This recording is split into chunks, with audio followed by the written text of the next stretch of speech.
जय जगन्नाथ सांग मैंने आज आम ट्रेंडिंग रे चलथिबा हातर यही कट वर्क डिजाइनटा आम बहुत सहज उपाय कटिंग करवा।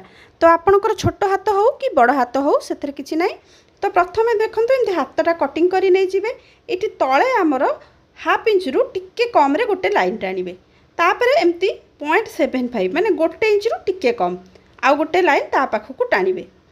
ये लाइनटा टाणिला परे आमर फास्ट रु आपण 1.2 1.2 एमती करी पूरा चिन्ह देदेवे। पूरा लाइनटा जाक आपण को एमती देदेवे। तापर कौन करेंगे गोटे यहाँ देखूँ ठिपी गोटे मुझे यहाँ गोटे ठंडा बोतल ठिपी। तो ये तार ऊपर देखूँ मुझे 1.2 भितर आर डिस्टेंसटा रमती भावे मुझे चिन्ह सब देदेवी। देखो चिन्ह पूरा दिहला एमती कटिंग करवा। देखो छोट कैंची कटिंग करेंगे जहाँद्वारा आप सेपटा भल हम।